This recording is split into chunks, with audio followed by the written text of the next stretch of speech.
SSC में आपका स्वागत है। आज हम क्लास 10 के बच्चों के लिए एक बहुत ही महत्वपूर्ण चैप्टर जिसका नाम ट्रिग्नोमेट्री है उसे स्टार्ट करने जा रहे हैं। आज सबसे पहले ट्रिग्नोमेट्री के बारे में समझते हैं कि ट्रिग्नोमेट्री मीन्स क्या होता है। ट्रिग्नोमेट्री जो है ट्रिगोनोमेट्री,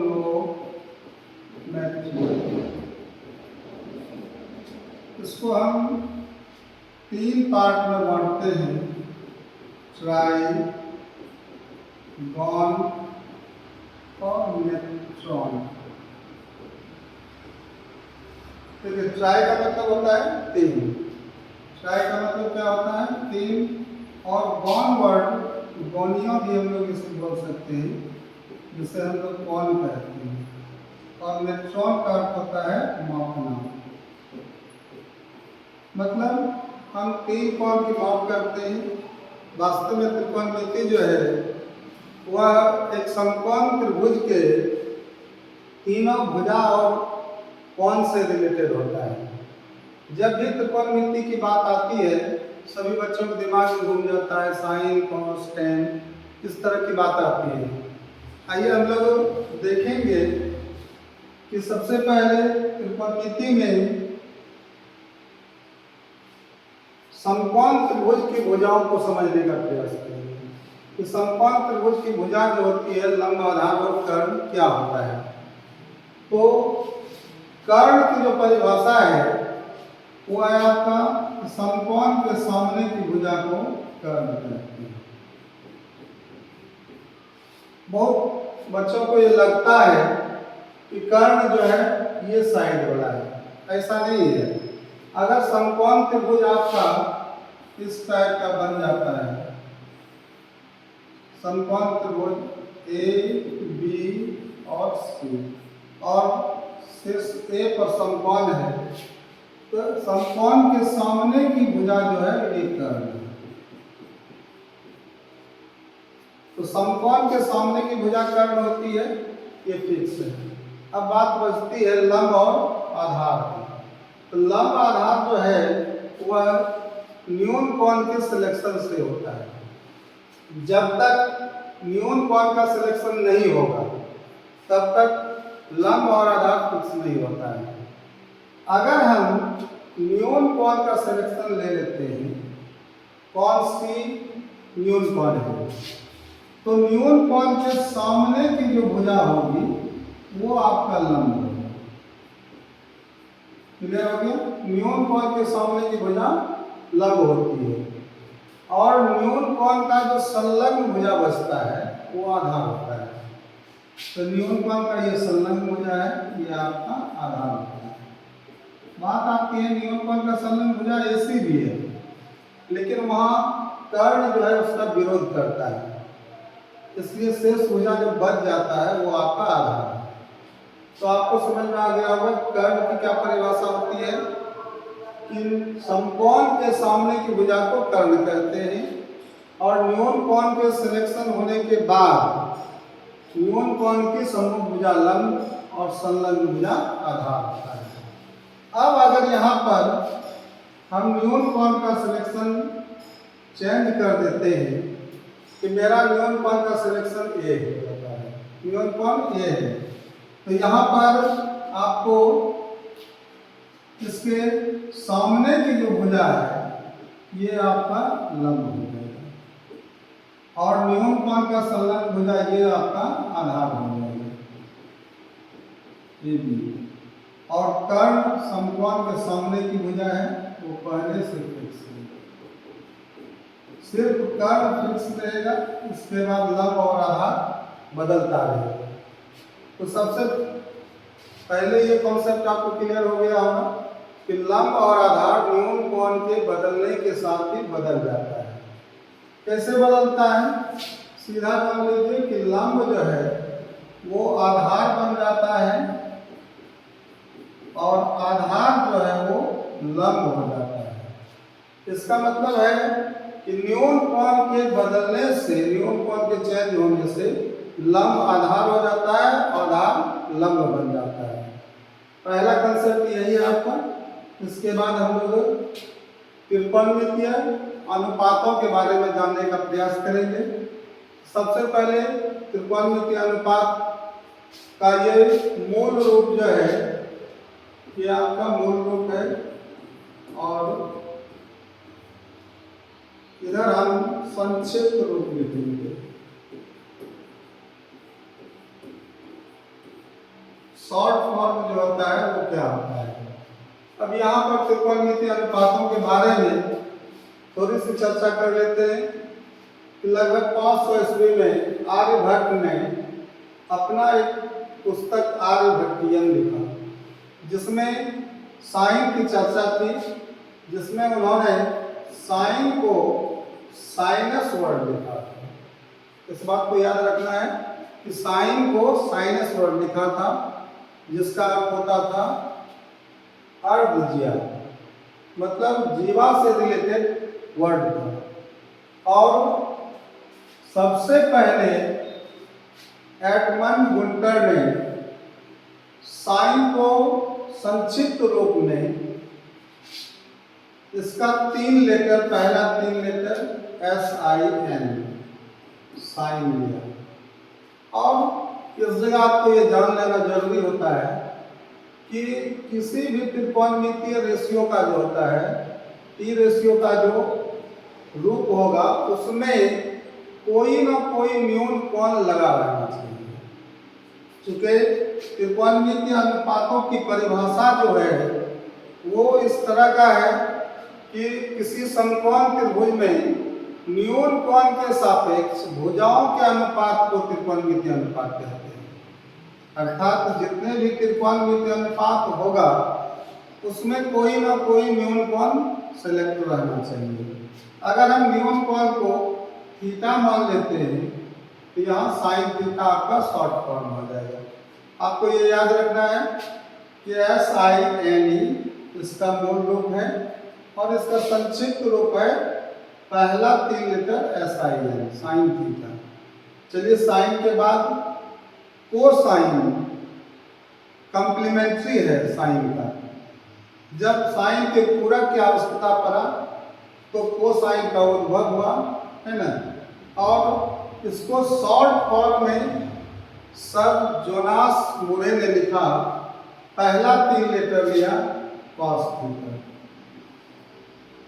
इसके बाद साइन कॉस में संबंध जब बनाने की जरूरत पड़ी तो tan का उद्भव हुआ, जिसे टेंजेंट लिखा, और इसका पहला 3 लेटर हुआ करता था tan। इसमें हम न्यून कोण थीटा निरूपित कर देते हैं। अगला tan के बाद कोटेंजेंट, उसी में को लगाया गया, तो इसका पहला 3 लेटर ले लेंगे, ये आपका हो जाएगा cot थीटा। इसके बाद सेकेंड जो है वो कोसाइन का व्युत्क्रम है। तो कोसाइन का व्युत्क्रम कौन हो गया आपका सेकेंड। इसका पहला 3 लेटर लेते हैं तो ये सेक थीटा बन जाता है।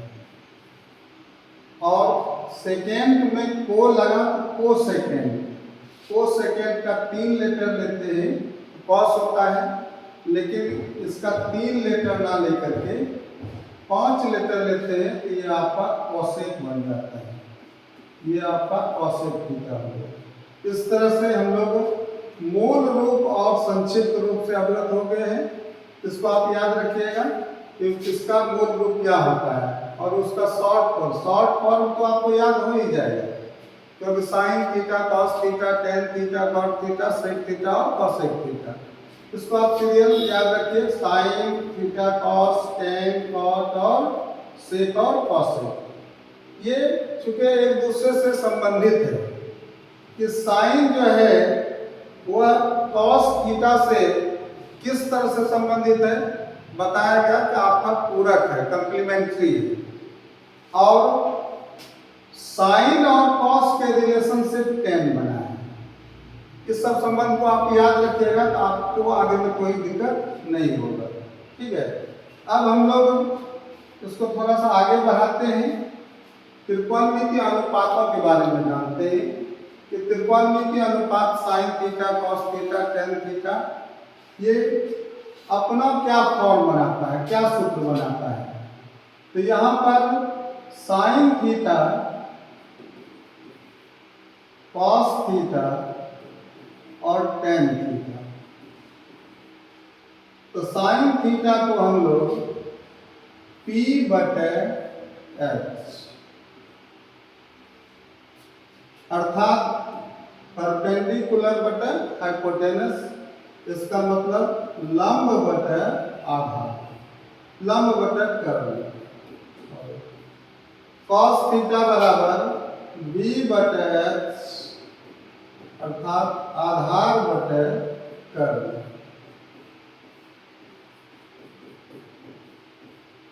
Ten theta H H cancel हो जाएगा, P बाय B अर्थात परपेंडिकुलर बाय बेस, लंब बटे आधार। यह आपका साइन थीटा कॉस थीटा और टेन थीटा का सूत्र है। देखिए बात यह है कि जब आप साइन कॉस और टेन को समझ लेते हैं तो फिर बाकी जो तीन निष्पत्तियां हैं इसी के रेसिप्रोकल में अर्थात व्युत्क्रम में इसका सूत्र बन जाता है। अब आप यहाँ पर देख लीजिए कि साइन का व्युत्क्रम क्या होता है। तो साइन थीटा जो है वो अपना व्युत्क्रम में कॉसेक थीटा को बना रहा है और कॉस थीटा का व्युत्क्रम जो होता है वो आपका सेक थीटा होता है और टेन थीटा का जो व्युत्क्रम होता है वो आपका कॉस थीटा। तो जब आप साइन कॉस और टेन को देख लेते हैं, साइन बराबर लंब बटे कर्ण, कॉस बराबर आधार बटे कर्ण और टेन बराबर लंब बटे आधार, तो यहाँ पर आपको ऑटोमेटिक टेन के बाद कॉट सेक और कॉसेक, टेन के बाद आप कॉट थीटा ले सकते हैं। तो कॉट बराबर क्या हो जाएगा, टेन का व्युत्क्रम है ये आपका B बाय T आपका आधार बटे लंब हो जाएगा। सेक थीटा बराबर कॉस का व्युत्क्रम है H बाय B हो जाएगा, H बटे B हो जाएगा अर्थात कर्ण बटे आधार होगा। और कॉसेक थीटा बराबर H बटे साइन का व्युत्क्रम H बटे P हो जाएगा अर्थात कर्ण बटे लंब हो जाएगा। यह आपका 6 निष्पत्ति क्लियर हो गया और संबंध आपको इसमें समझ में आ गया होगा कि साइन का व्युत्क्रम कॉसेक के साथ, कॉस का सेक के साथ और टेन का कॉट के साथ।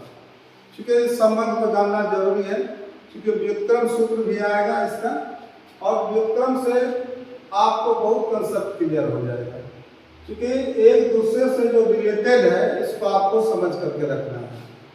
अब बात आती है कि अगर हम त्रिकोणमितीय अनुपात का मान निकालते हैं, किसी एक त्रिकोणमितीय अनुपात का मान दिया हुआ है, जैसे साइन थीटा बराबर 3/5। चलिए पहला प्रश्न हम लिखे हैं कि साइन थीटा बराबर आपका 3/5 है ना। तो अन्य सभी त्रिकोणमितीय अनुपात, अन्य सभी त्रिकोणमितीय अनुपात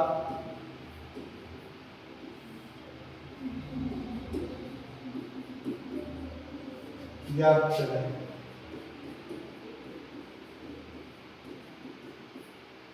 देखिए इसमें क्या होगा कि जब साइन थीटा का मान दिया हुआ है तो अन्य सभी त्रिकोणमितीय अनुपात साइन के अतिरिक्त 5 त्रिकोणमितीय अनुपात कॉस, टेन, कॉट, सेक, कॉसेक बच रहा है, इसका मान पूछा जाता है।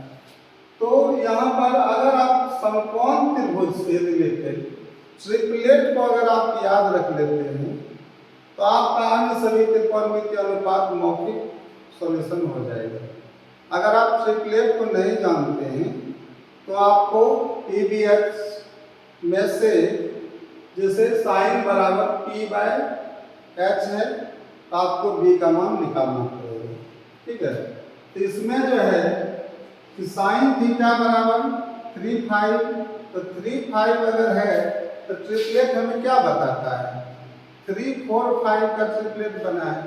इसका मतलब एक साइड जो है वो आपका 4 बचा हुआ है, तो यहाँ साइन का लंब बटे कर्ण है, तो बचा क्या आपका आधार। आधार क्या निकल जाता है, 4 निकल जाता है। तो आप अन्य सभी त्रिकोणमितीय अनुपात का मान मौखिक जवाब दे सकते हैं। लेकिन अगर इसको हल करना है तो समझिए इसको हल कैसे किया जाएगा। तो यहाँ पर हम सॉल्यूशन कर देते हैं कि साइन थीटा बराबर 3/5, ये आपका P/H है। तो चूंकि ये आनुपातिक मान है, अनुपात के मान को हम वास्तविक मान बनाने के लिए क्या करते हैं, किसी भी कांस्टेंट से क्या करते हैं, किसी नियतांक से हम लोग गुना करते हैं, है ना। तो यहाँ पर हम लोग लेट कर लेते हैं कि P = 3K and H = 5K। अब आपका B बचा, इसलिए B = बेस बराबर क्या होता है, तो बेस क्या है, लंब। इसमें कर्ण सबसे बड़ी भुजा होती है, तो बेस या परपेंडिकुलर का जो सूत्र होता है वो माइनस में जाता है, तो आपका ये माइनस में जाएगा। तो माइनस में क्या जाएगा, H हाइपोटेनस जो होता है कर्ण भरा होता है, H² - P²। यहाँ से आपका ये मान निकल जाता है, H का मान 5K का होल स्क्वायर माइनस 3K का होल स्क्वायर। यहाँ से हल होगा आपका 25K² और माइनस 9K², घटाते ही 16K² और वर्गमूल आपका 4K हो जाता है। ठीक है, इस तरह आपको P का वैल्यू और H का वैल्यू प्राप्त हो जाता है। आप त्रिकोणमितीय अनुपात जो है शेष बचा हुआ इसका मान निकाल सकते हैं आसानी से। तो आपका साइन के बाद क्या बच जाता है, cos थीटा 9। अब हम cos थीटा बराबर B/H, tan थीटा बराबर P/B, cot थीटा इसका व्युत्क्रम होता है B/P, sec थीटा आपका व्युत्क्रम होता है cos का H/B, cosec थीटा व्युत्क्रम होता है आपका साइन का, तो ये हो जाएगा आपको H/P। ठीक है, तो B/H का वैल्यू जो होगा, तो B का वैल्यू कितना है 4K और H का वैल्यू है 5K, K कैंसिल हो जाएगा 4/5। ठीक है, tan बराबर P/B, तो परपेंडिकुलर आपका 3K है, 3K अपॉन हो जाएगा B का वैल्यू 4K, ये कैंसिल आउट हो जाएगा 3/4 हो जाएगा। B/P, B का वैल्यू है आपका 4K और P का वैल्यू है 3K, कैंसिल हो जाएगा 4/3। H/B, H का वैल्यू आपका 5K है और B का वैल्यू है आपका 4K, ये 5/4 हो जाएगा। और H का वैल्यू है आपका 5K अपॉन P का है 3K, ये आपका 5/3। अन्य सभी त्रिकोणमितीय अनुपात आपका ये आपका आंसर बन जाएगा। ठीक है, तो इस तरह से आपको अगर कोई एक त्रिकोणमितीय अनुपात का मान दिया हुआ है तो अन्य सभी त्रिकोणमितीय अनुपात का मान आप आसानी से निकाल सकते हैं। ठीक है, तो ये आपको सबसे पहला चीज है कि इसमें लेट करना जरूरी है, क्योंकि P/H जो है ये अनुपातिक वैल्यू है। आप P को 3 और H को 5 नहीं कर सकते हैं, ऐसा नहीं होता है। इसलिए इसमें आप P को कंपेयर कीजिएगा तो किसी अनुपात नियतांक से मल्टीप्लाई कर देना है, इसके बाद सॉल्यूशन कर देना है, PBH का मान निकल जाएगा। चूंकि सभी त्रिकोणमितीय अनुपात TVH पर डिपेंड कर रहा है, अतः आप किसी भी त्रिकोणमितीय अनुपात का मान निकाल सकते हैं। ठीक है, चलिए पुनः हम लोग अगले वीडियो में मिलेंगे।